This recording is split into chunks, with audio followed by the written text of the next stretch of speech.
ووعدتكم فأخلفتكم وما كان لي عليكم من سلطان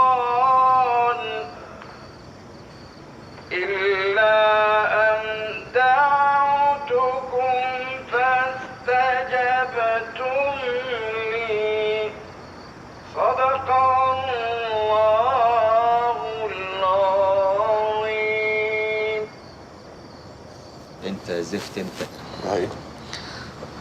هو الجدع ده ما نزلش ليه؟ الشيخ قرب يختم القرآن والجدع ما نزلش. هو مش عارف ان في عزة في العمارة؟ لا طبعا يعرف، ده حاطط 3 سماعات من الكبيره دي عند البلكونه بتاعته. طب والنعي عملت فيه ايه؟ هو النهي الكبير اهو موجود على باب العماره، ووزعت على كل الشقق فلامرز. فلامرز؟ ايه فلامرز؟ الفلامرز دي اللي هم بيوزعوها بتوع الشاورما في العربيات، انا وزعتها تحت عقب الباب كل شقه دي. اسمها فلاير. فلاير يا بني ادم، ارحمني ارحمني. فلامر. طب ايه، يكون مش في الشقة فوق؟ لا انا متاكد ان هو ما نزلش من الشقه. وبعدين انا اتصنطت على الشقه من شويه، سمعته بيغني بالفرنساوي. طب وانت عرفت منين ده فرنساوي؟ احساسي. انت حسيت ان ده فرنساوي، احساسك قال لك بقى ان ده فرنساوي.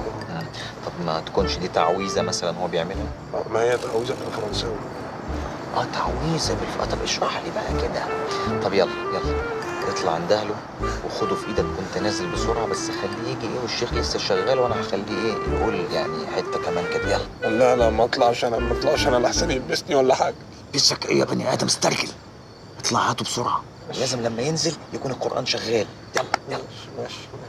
يلا. انت بتعيط ليه انت كمان من ساعة ما قعدنا؟ الدنيا باردة قوي. اسود. طب ما تطلع فوق في شقتك. مش قادر، رجليا تلجت، مش قادر اتحرك. هو انا اللي فاكرك بتعيط عشان خالك؟ سيدنا الشيخ جزء كمان بس الله يخليك. بسم الله الرحمن الرحيم.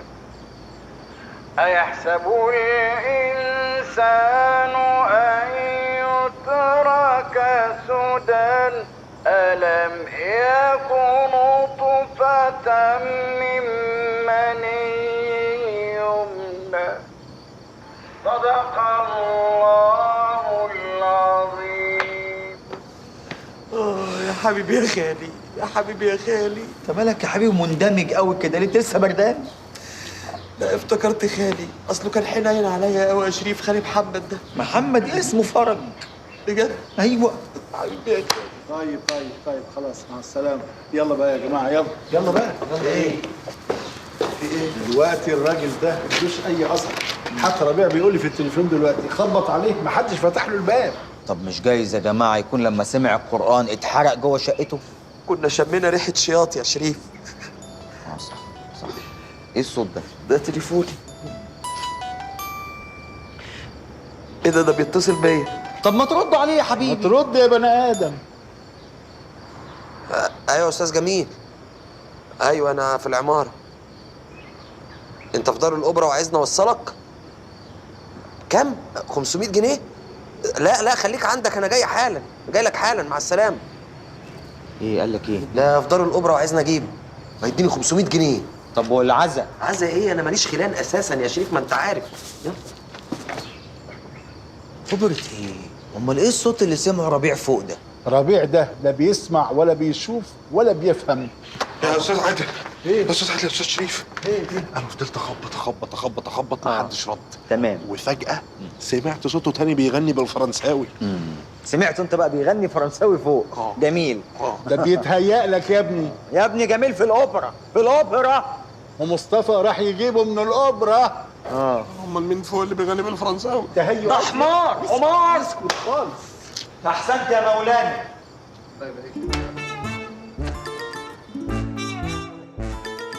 متهيألي كده اتأكدنا كلنا إن جميل شيطان، ولا لسه حد عنده شك في الموضوع ده؟ يا خسارة، مع انه كان شيطان كيوت خالص والله. مشكلة انه مش بس شيطان، مشكلة انه شيطان وبارد. ده احنا حاولنا معاه كل المحاولات عشان يمشي وبرضه ما بيمشيش. استنوا بس يا جماعة، هو مش قال ان هو هيمشي بعد المهرجان؟ نستنى نشوف هيعمل كده ولا لا. يا صلاة النبي، واحنا المفروض نصدقه يعني، نلعب على مصداقيته عندنا يعني. اكيد هيقول اي كلام ويكذب عشان يفضل في وسطينا. لا انا جات لي فكرة تانية، احنا نطلع نقول له ان احنا خلاص كشفناك وعرفنا حقيقتك وعايزينك تنصرف من هنا.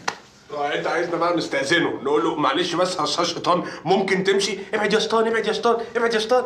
وايه اللي ابعد يا شيطان، ابعد يا شيطان، ابعد؟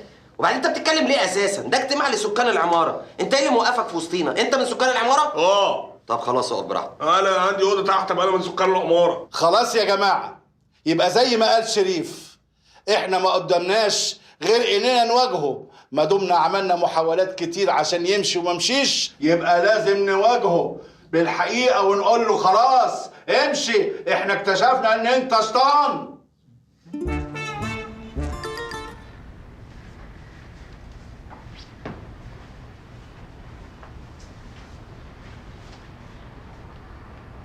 خير يا جماعه، قلت اللي انتوا عايزيني. بص بقى يا عم جميل، احنا خلاص كشفناك على حقيقتك. يمكن في الاول ما كناش متاكدين، بس دلوقتي اتاكدنا. اتاكدتوا من ايه؟ مش فاهم.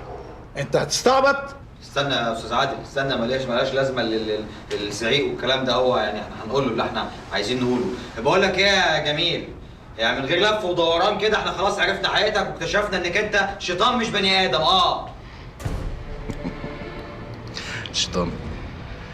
وعرفتوا منين بقى ان انا شيطان؟ لا بتصلي معانا الجمعه وبتتهرب من سماع القران، وبصراحه كده من ساعه ما حليت على العماره والمشاكل ما بتنتهيش والدنيا والعه.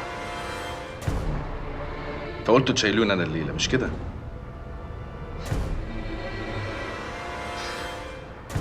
على فكره المشاكل اللي انتوا فيها دي بسببكم انتوا، مش بسبب حد تاني. وانتوا لازم تحلوها، محدش هيحلها لكم، ولا حتى الشيطان نفسه. انا ممكن اكون بعيد عنه وقصرت في حقه زي اي حد، بس مش لدرجه ان انتوا تفتكروني شيطان يعني. انتوا كمان بعيد عنه، وما قربتوش منه ولا قربتوا من الصلاه غير لما خفتوا مني وافتكرتوني شيطان، مش كده؟ بعدين بتلوموني على ايه؟ انتوا لازم تعذروني. انا واحد عايش طول عمره بره، والناس بره ظروفها وحياتها غير هنا خالص. لكن انتوا بقى عذركم ايه؟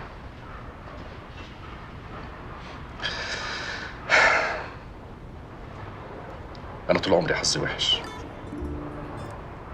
والظروف دايما كانت بتلعب دورها معايا ان تخليني دايما وحش، لدرجه ان هم كانوا بيقولوا لي انا احسن. بس لما نزلت مصر، نزلت حسيت ان انا غريب، معرفش حد ومفيش حد حواليا.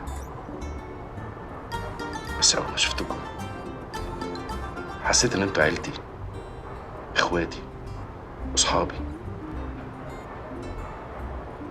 عرفت معنى العيله بجد.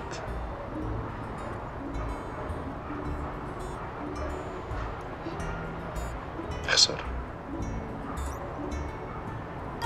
بجد خساره.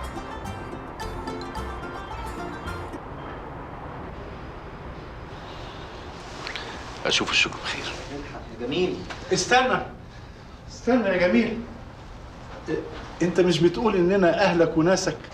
هتسيبنا وتروح فين؟ مش هيروح في حته يا استاذ عادل، هيفضل في وسطينا، وهنفضل اهل وناسه، وهنفضل حضن ليه يعني يفتكرنا طول العمر، وهنفضل دايما محتضنينه واكننا عزوه واهل بالظبط. ايوه فعلا، احنا اسفين يا جو، حقك علينا، احنا اللي وحشين، احنا ظلمناك وحملناك مسؤوليه مشاكلنا واخطائنا. صحيح، بذمتك انت، بذمتك الملاك الطاهر البريء ده شيطان؟ ده احنا اللي قبلسه جوه كل واحد فينا شيطان صغير هو اللي بيحركه على رأي زي ما قال. أيوة. لا عندك حق يا شريف، انا مش قلت لك مفيش شيطان بشنب؟ صح؟ لا عمرك ما قلت لي كده. اهو شفت.